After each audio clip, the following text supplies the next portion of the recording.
I didn't pay for my daughter-in-law's luxury celebration, so she slapped me so hard I lost my balance.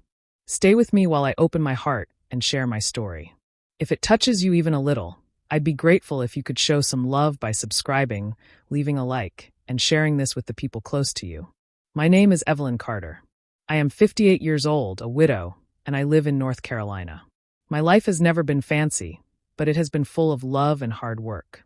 I lost my husband when I was still young, and from that day on, all of my strength and focus went into raising my only son, Marcus. He was my world, the reason I got out of bed in the morning, the reason I kept fighting even when life pressed me down. I worked long hours, I skipped meals, I gave up vacations and clothes I wanted, just to make sure Marcus never felt the emptiness I felt when I lost his father. Marcus grew up into a fine young man. He was smart, ambitious, and kind. I used to pray every night that when the time came, he would choose a woman who loved him not for what he had but for who he was. When he met Alyssa Coleman, I wanted to believe she was that woman. At first, she seemed bright, lively, and full of confidence. But over time, I saw her true colors. Alyssa loved showing off. She always had to wear the most expensive shoes, the newest bags, and she talked about money like it was the only thing that gave life meaning. When she and Marcus started planning their wedding, she pushed for things that were way beyond reason. She wanted a grand hall, diamond centerpieces, and a cake that looked like it belonged in a magazine. I helped where I could. I put in money, I gave my time, I even pulled from the little savings I had set aside for emergencies. But no matter what I gave, it was never enough for her. After the wedding, Alyssa started pressing Marcus into an even bigger lifestyle. Luxury dinners, expensive trips, designer everything. And whenever I quietly reminded Marcus about living within his means, Alyssa would cut me off with a smile that wasn't kind at all. She didn't want me reminding him of simpler values. She wanted him to keep up with her world of flashing lights and endless spending.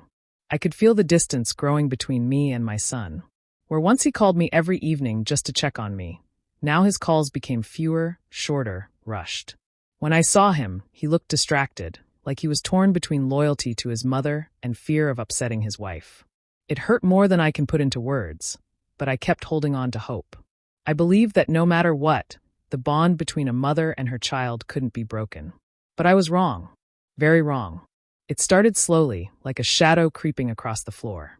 Alyssa began dropping little comments here and there, always aimed at me. At first, I thought I was imagining things. She would say things like, "Some people don't know how to show appreciation for a beautiful wedding," or, "Not everyone understands what real generosity looks like." I knew those words were meant for me, but I kept quiet. I had already given more than I could for their wedding, but in Alyssa's eyes, it was never enough. One afternoon, she came right out with it. "Evelyn," she said, looking me straight in the eye, "you didn't really contribute much. Marcus and I carried most of the load. Don't you think it's time you step up?" Her tone was sharp, not a request but a demand. I took a deep breath before answering. "Alyssa, I gave what I could. I'm retired now, and I'm helping my sister with her hospital bills. I don't have extra for luxuries." The look she gave me could have cut glass. "This isn't about luxury," she snapped. "It's about respect. If you respected us, you'd make it happen. We're hosting a post-wedding luxury celebration dinner, and it would mean a lot if you covered it." My heart sank. I couldn't believe the audacity. It wasn't just a small dinner she was talking about. It was a grand event at one of the most expensive places in town. I shook my head gently. "I can't do that, Alyssa. Love isn't proven by money. I support you both in other ways, but this is beyond my means."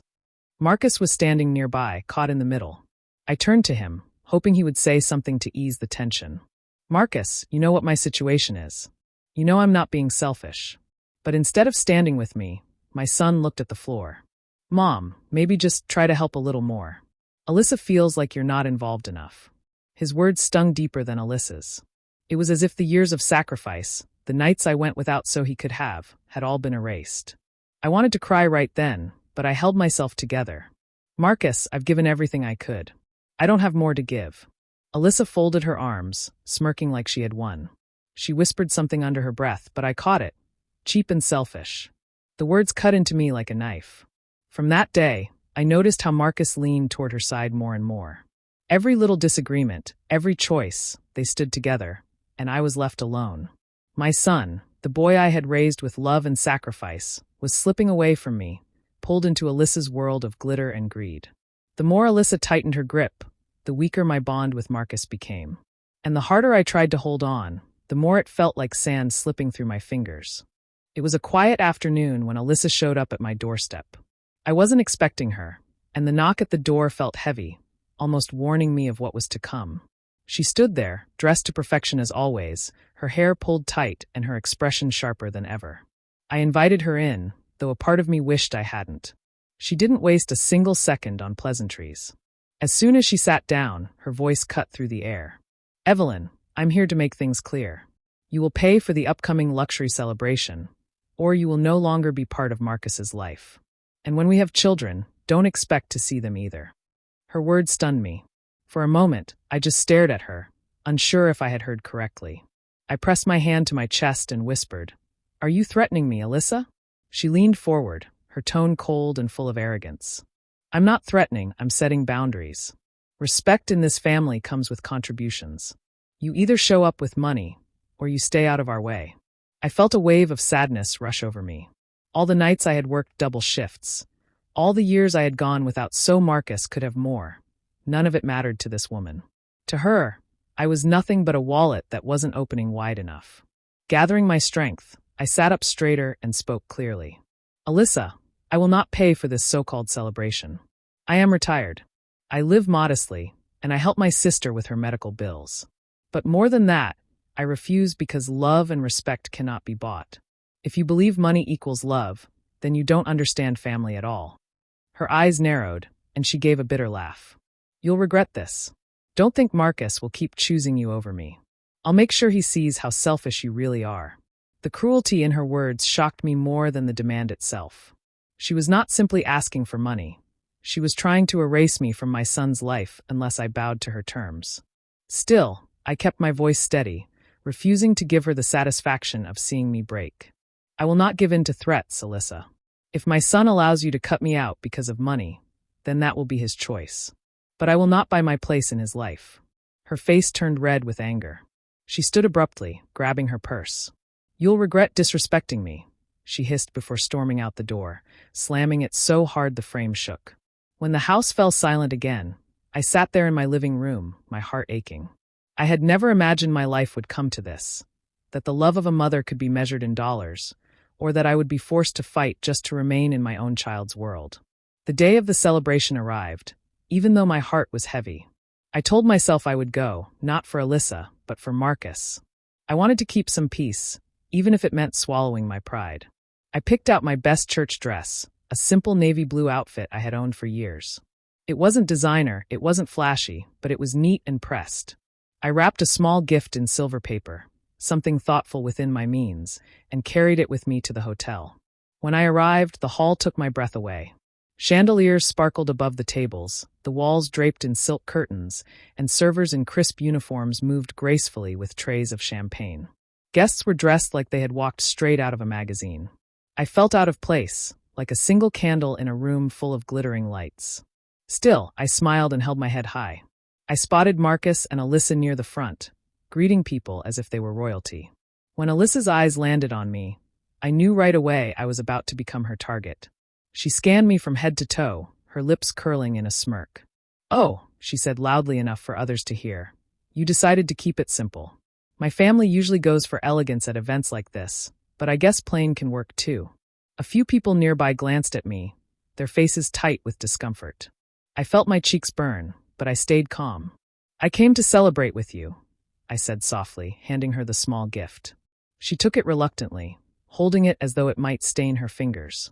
Without opening it, she placed it on the gift table with the faintest roll of her eyes.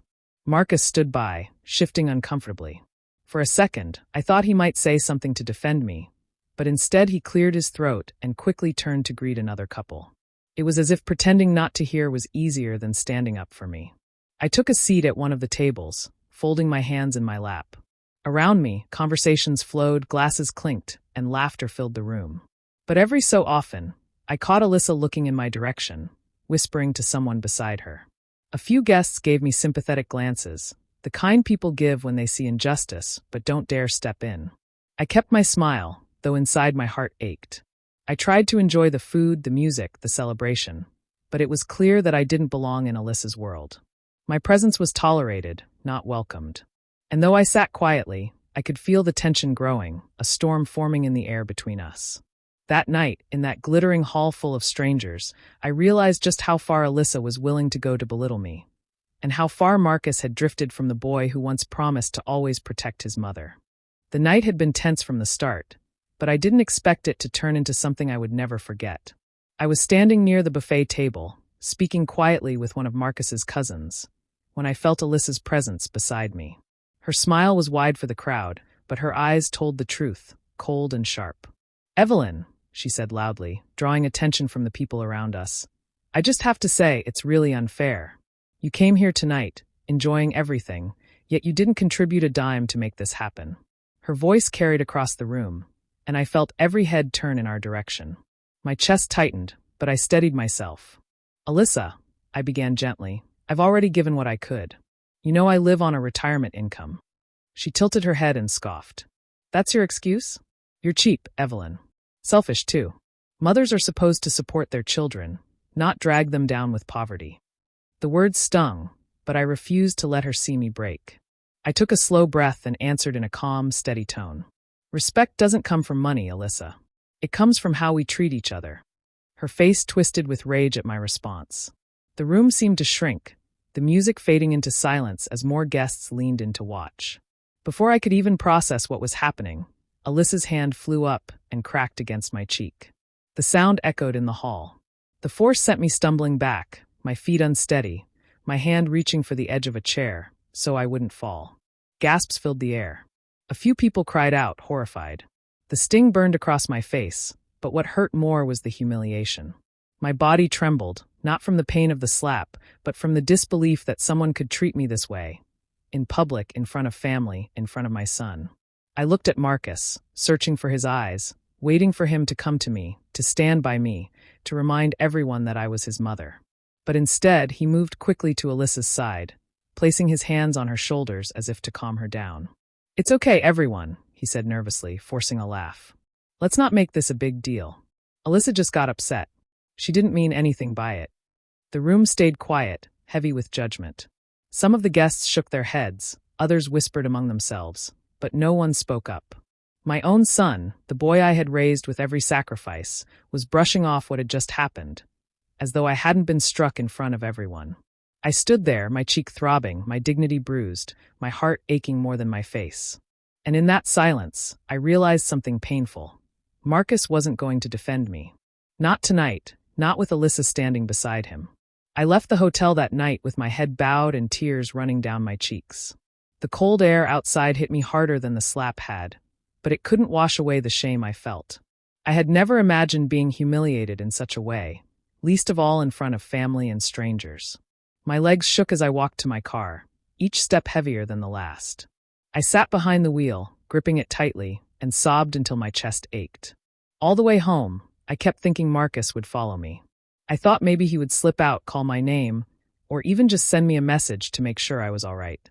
But the phone stayed silent. The night ended, and I went to bed with swollen eyes and an empty heart. The next morning, I turned on my phone, expecting to see his name on the screen. Nothing. I waited another day, and then another. Still no call, no visit, not even a message. Instead, whispers began to reach me. A cousin called to check in and hesitated before admitting. "Evelyn, Alyssa's been telling people you caused a scene. She said you embarrassed her, and she had no choice but to defend herself." Defend herself? I sat there stunned, clutching the phone in disbelief. How could she twist the truth so boldly? Yet people seemed to believe her version. Some relatives stopped answering my calls. Others gave me short, cold replies as if I were guilty of something. Alyssa was poisoning them with lies, painting me as a bitter, jealous woman who couldn't stand her success. I kept waiting for Marcus to set the record straight. Surely he knew what had happened. He had seen it with his own eyes. But Marcus never spoke up. The silence from my own son was louder than any accusation Alyssa could make. Each day that passed, I felt him slipping further away from me, like a rope being pulled from my hands. At night, I sat alone in my quiet house, remembering the years I raised him on my own. The nights I worked double shifts so he could have new shoes for school. The mornings I went without breakfast just so he could eat a full meal. The countless sacrifices I made with love in my heart, never once regretting them, because I believed a mother's love was enough to build a future. Now that same son stood by and let his wife tear me down, let her smear my name, and refused to lift a finger to protect me. The betrayal cut deeper than words can describe. It wasn't just about the slap anymore. It was about the silence that followed.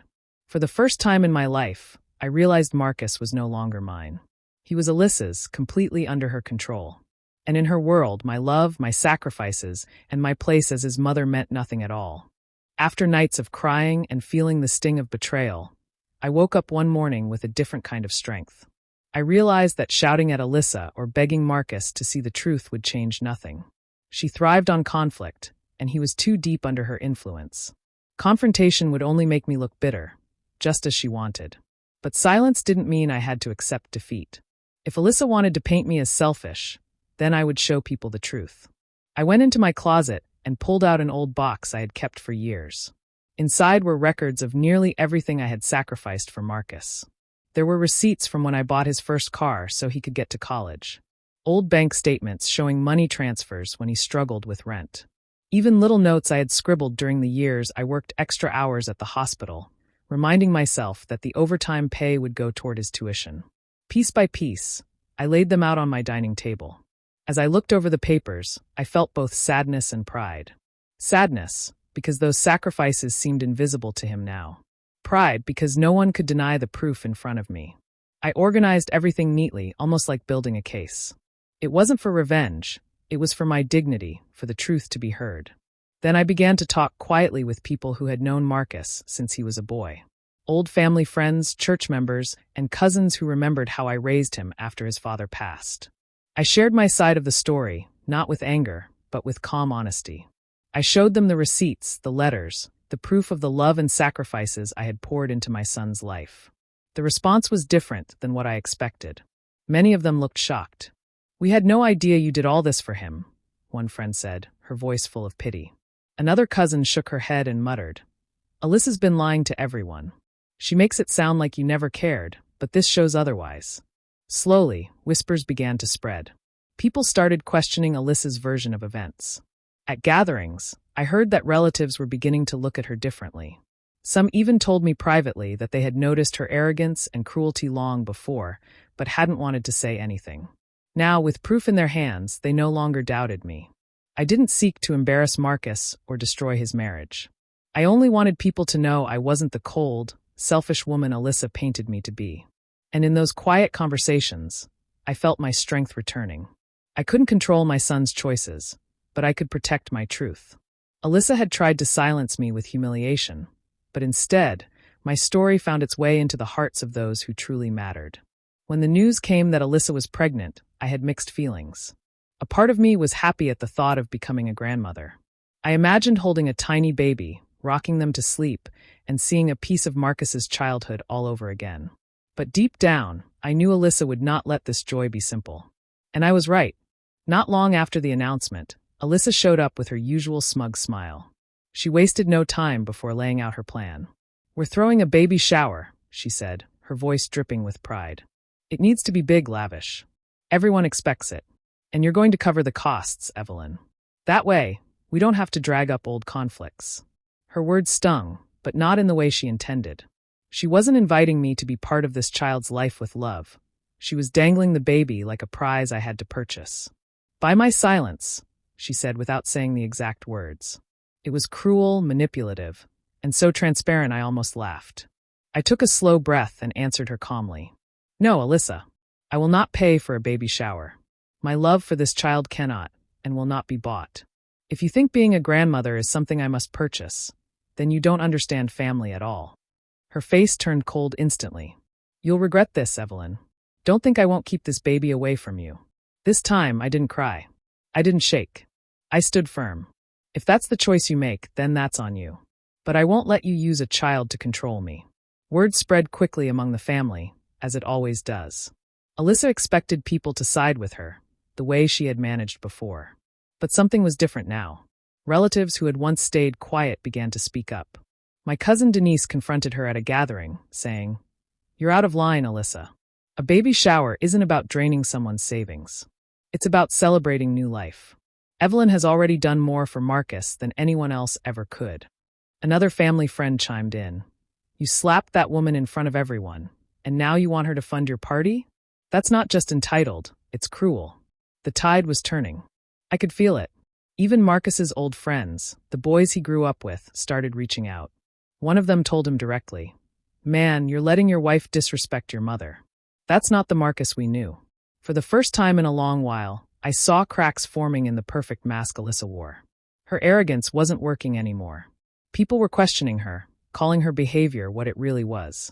And Marcus, my son, who once stood silent, was beginning to feel the weight of those voices. He could no longer ignore the truth, no matter how hard Alyssa pushed him to. I spent a long night at my dining table, pen in hand, tears occasionally smudging the ink as I wrote. I decided it was time Marcus knew everything. Not just about the slap, not just about Alyssa's manipulations, but about the lifetime of love and sacrifice he had taken for granted. I wrote slowly, carefully, choosing words that were honest, unflinching, and from the heart. I began by telling him about the nights I worked double shifts at the hospital, the hours I skipped sleeping just to make sure he had everything he needed for school. I reminded him of the times I went without meals so he could eat, the money I quietly gave him when he struggled with rent, and the countless small ways I had supported him throughout his life. Every detail mattered. I wanted him to see the full picture, to understand that my love had never been conditional or shallow. Then I wrote about the celebration, about Alyssa's cruelty in front of the entire family, and the slap that still stung in both my cheek and my pride. I described how it felt to be humiliated publicly, to be betrayed by my own son's silence, and to see the people who once respected me pulled into believing lies. I left nothing unsaid, not even Alyssa's threats and manipulative behavior during her pregnancy. I folded the letter carefully and sealed it in an envelope addressed to Marcus. But I didn't plan to hand it to him directly. Instead, I made copies and quietly shared them with extended family members who knew the truth about Marcus growing up. People who had watched him as a boy, who had seen the love and sacrifice I poured into him, read the letter and reacted with shock and empathy. Whispers started circulating almost immediately. Cousins, aunts, and uncles began questioning Alyssa's actions and her words. They called her entitled, manipulative, and cruel, finally seeing her behavior for what it truly was. Invitations to family gatherings began to shift. Those who had once stayed silent were now openly supporting me, standing against Alyssa's attempts to control and intimidate. Marcus, for the first time, could not ignore the consequences of his choices. He began receiving calls and messages from family members, all gently but firmly confronting him about the way he had allowed his wife to treat me. Suddenly, he couldn't pretend the issue was only between Alyssa and me. The entire family was holding him accountable. And Alyssa's reputation, once polished and untouchable in the family network, began to crumble. People started distancing themselves from her, questioning her intentions, and seeing the truth behind her charm and false smiles. I watched quietly from my home, feeling a sense of calm I hadn't felt in months. I hadn't sought revenge out of spite. I sought it out of justice. I wanted the truth to be known, and I wanted Marcus to understand the depth of my love and the pain of his silence. By the time he finally read my letter fully, the consequences of his actions, and of enabling Alyssa, were unavoidable. For the first time, he had to face the reality he had ignored for far too long. After months of tension, betrayal, and heartbreak, I finally made a decision that had been growing inside me for a long time.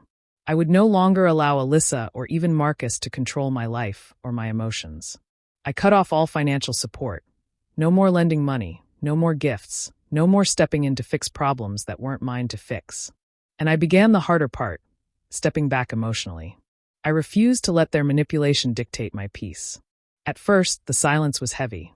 I missed my son's voice, the little check-ins I used to treasure. But slowly, I redirected that energy into myself. I started gardening again, tending to the flowers I had neglected for years.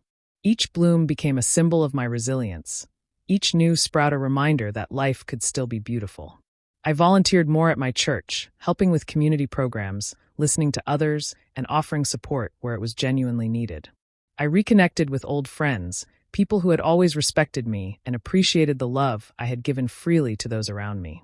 Their presence reminded me that family isn't only blood, it's also the people who truly care. Months passed quietly, and life began to feel lighter. I no longer carried the weight of Alyssa's cruelty or Marcus's silence. I had learned to enjoy the small joys that had once been drowned out by betrayal. A morning cup of tea in the sun, the scent of fresh soil while planting, laughter shared with friends who valued me. For the first time in years, I felt grounded, as though I had reclaimed a part of myself I thought I had lost forever. One afternoon, the doorbell rang. Standing there was Marcus, alone. His face held a mix of shame and urgency. "Mom," he said softly, "I need to talk. I was wrong. I let Alyssa manipulate me, and I didn't stand by you. She isn't who I thought she was, and I see now how much pain I caused." I listened quietly, my heart tightening but steady. I could see the truth in his eyes, the weight of guilt he had carried for months. But I didn't rush to forgive him. Instead, I invited him in and said, "Marcus, I hear you. What you did hurt me deeply. Forgiveness isn't instant. It takes time, and respect has to be rebuilt before trust can return." He nodded, understanding the gravity of my words. We sat together in my living room, speaking slowly, carefully about the past, the mistakes, and the lessons learned. For the first time in a long while, I felt a sense of control over my life returning. Not through anger, but through calm boundaries and self-respect. That evening, as I tended to my garden, I realized something profound. Betrayal can wound, but it doesn't have to define you. I had stood my ground, protected my dignity, and focused on my life, not on the cruelty of others. Betrayal hurts deepest when it comes from family, but sometimes the only way forward is to stand tall, even if it means standing alone. And for the first time in years, I felt truly free. Do you think Evelyn made the right choice by stepping back from Marcus and Alyssa, or should she have tried to fix things sooner? Share your thoughts in the comments. I'm really curious to hear what you think. And if stories like this inspire you, make sure to subscribe and hit the notification bell so you never miss a new one.